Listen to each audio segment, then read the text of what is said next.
All right, let's dive into the Real World Homecoming. Just on a basic level, how did you like it? I thought it was amazing. I thought it was so powerful on so many different levels. It so exceeded my expectations. It was just truly touching. I mean, again, for me on the level of like having watched this as a teenager. So, of course, I'm just thinking about like the passage of time for me, but then also just seeing them obviously 30 years later. I mean, it felt like the reality TV version of Boyhood or like a Richard Linklater movie, just like seeing these people. And also, I don't know if you did this, but I've been going back and watching the first season again just to kind of remind myself. So, I'm like literally watching the episodes of them when they were like 19 and in their early 20s, and then watching this now they're in their 50s. And, just such a bittersweet, I think, testament to the passage of time and sort of these adults. And then also just the whole conversation around like what they really did start and just the role that reality TV has played in our consciousness. I thought that was really profound. And it also like it hit an especially kind of personal note for me because, my whole work has sort of gotten intertwined with this navigation of reality TV. And I don't know, I was just really thinking about that too. It's like reality TV, and I've always said this, there is a way that I find that it is a very kind of spiritual thing. And I can go into that if you want me to, but I would love for you to. Yeah. I mean, I think for me in the sense of like, there's a whole system of belief, right? That it's like, there are spiritual realms and like this is the earthly realm and like our spirits kind of come into these lifetimes in order to kind of like have this human experience and to learn lessons and to evolve and to grow. And so from that perspective, like this world, this earth as we know it is kind of one big stage, and literally like there are belief systems that on a spiritual realm, like we sort of cast ourselves in these roles and we sort of choose who our parents are going to be. And there's sort of like kind of a rough outline. And then we're sort of let loose into the experiment. And so for me, it's like you could say life is like one big reality show because essentially that's what's happening in reality TV. It's kind of like, okay, we're going to set the stage. We're going to kind of cast the ensemble. We kind of have a loose idea of like, they're going to go on a trip at some point. You know what I mean? But now it's like, go. And it's sort of, I guess for me, it's the idea of like the simulation, within the reality. And you could say that our lives are a simulation within a broader reality. And there are really people who like talk about that. And there's people who like claim to prove it, that we are just in one big simulation, like the Matrix. So I do sort of always look at reality TV as like, and then I just think it's so fascinating that like there's literally two versions of all these people. Like there's a Ramona Singer who's the actual human being. And then there's Ramona Singer, the TV character. But for Ramona, the TV character has significance and resonance for who she actually is, and she can learn from the TV character. So she's got her own personal relationship to the TV character, but then we have a relationship to Ramona, the TV character. So it's just, it is. It's like we were saying at the beginning. I guess in some ways it was a bit of we were already keyed into something, but it's like circles upon circles and spirals upon spirals. It's like there's something happening here that's it is very kind of spiritual, sort of like matrixy, whatever you want to call it. As far as my expectations were exceeded, I did have two crushing disappointments in watching this. Number one, learning that they only filmed for 6 days and saying that, like, don't tell me that. Like, at least like keep the illusion alive that you filmed for a couple of months. Jesus.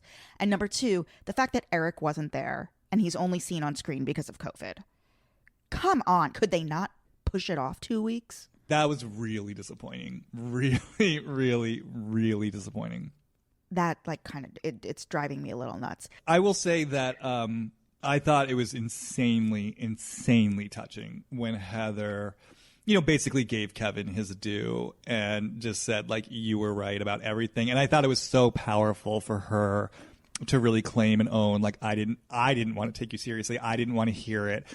Especially, because like I said, I have been going back and watching those old episodes, and it is interesting. Like you go back and you're like, this is the conversation, and he was speaking to things that are now being spoken to, and you can see it. It's like the housemates, they don't know how to hold space for his anger. They just don't know how to do it. They don't know how to be curious about it. They don't know how to get out of their own way long enough to say, hey, like let's take this guy seriously and like really see what's here. And I don't know. I just to hear Heather say that, and for Kevin to have that moment, I just thought it was so profoundly moving and touching.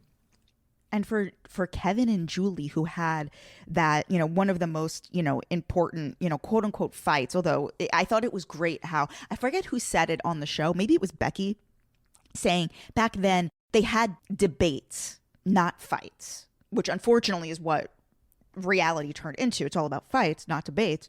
But for Julie now to have a 17-year-old daughter who is a civil rights ambassador in Birmingham, that's unbelievable. And for Kevin to see that and seeing his reaction to that after FaceTiming with her, that's what got me the most. Well, didn't you feel, I really felt like you could feel how much Julie and Kevin care about each other. Like, it really felt to me, and I don't know what their story is now or to what degree they've kept in touch, but I just got this feeling like they both feel so bonded in terms of kind of what they went through specifically around that. And it does seem like Julie is a lot more aware now than because I will say, rewatching the first season, it's like you're just cringing listening to her, but I really was struck by the level. It really, to me, felt like there was something an unspoken recognition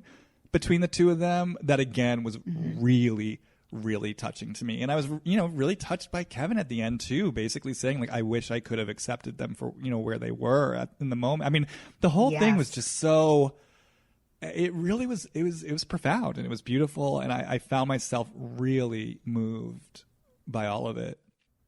Jonathan Murray was interviewed on, I believe it was RollingStone.com, and he said that Buna Murray had been talking to MTV for years about doing a reunion like this, but it obviously wasn't quite the MTV audience. There's no home for something like this on MTV, and that it was only when MTV let them know that actually we're starting a streaming platform called Paramount Plus, which is where now MTV is being packaged into, that this now would be a completely appropriate home for a reunion. And that's what kicked it off. And he sees doing more of these. I know that I mentioned it on an episode last week that Amaya tweeted back in December that at least she was contacted about them doing a 2-week Hawaii reunion. Yeah, I mean, I wasn't going to say this because I was, I don't want to betray confidences. Yeah, I've heard that they're, so I guess it's public information. They want to do more of these. Yeah. Do you think a San Francisco reunion would work?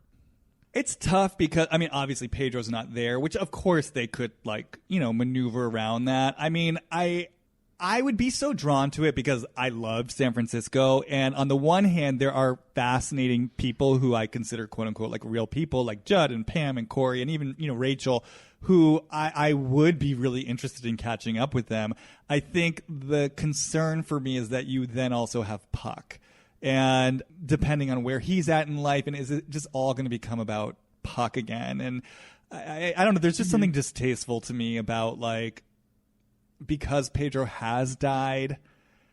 I don't know. I could just see it sort of going left in terms of it becomes the Puck spectacle, and then is there going to be kind of manufactured drama? That's sort of Pedro's memory is brought into. It's if it could be done sort of how New York is being done, where it really feels in integrity, it feels raw, it feels real, because Puck really was. It's so funny speaking about remembering the memories.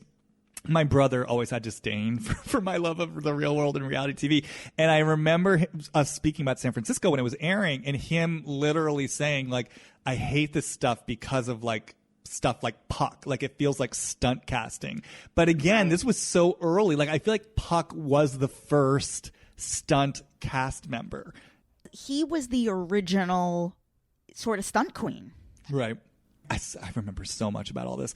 I remember because in the first episode of San Francisco, he gets thrown in jail.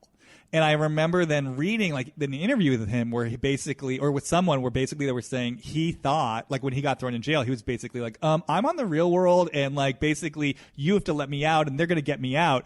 And then the real world was no, we're not letting you out, and like this is real. And it just kind of goes to show, though, like he was someone who was really kind of looking at this as like a TV show, you know, and a platform for him to sort of do his thing.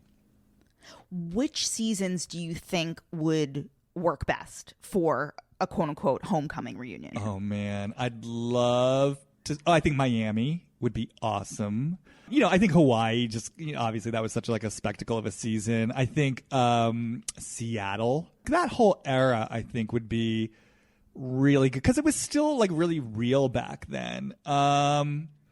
You know, and then I mean, of course, like I have an affection for the ones I worked on. So I'd love to see Las Vegas back together. I'd love to see San Diego. I mean, I'd love to see Paris, honestly, because I loved working on Paris. I don't think anyone else cares about Paris.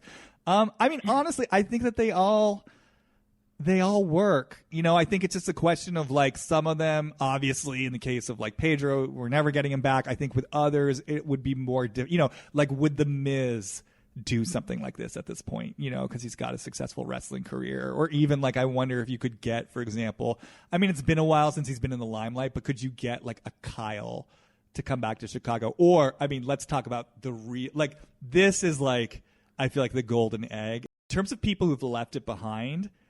Could they ever get Aaron? Oh, you didn't watch LA, right? You haven't seen Los Angeles. You keep telling me I have to watch. Yeah, that is the one season I haven't watched. It's like such a good season. But Aaron was like the surfer dude, but he was also like an economics major. And so he was like this sort of conservative guy. And he, I think more than anyone else in the entire real world universe, he is the one who left it behind. And like you will never see him or hear him have anything to, it's like he's like totally embarrassed by it. So I wonder if they could ever get him to like do. I mean, money is the thing that will get anybody to do anything. Well, I mean, I think they'd have to pay him a lot because I think he's doing well. I think that's the point. I think he's a little embarrassed by, you know, his because there was also like a storyline on the show where they kind of they found, I guess, like an old pinup calendar that he had modeled for, and as a joke they kind of photocopied it and posted it around the house.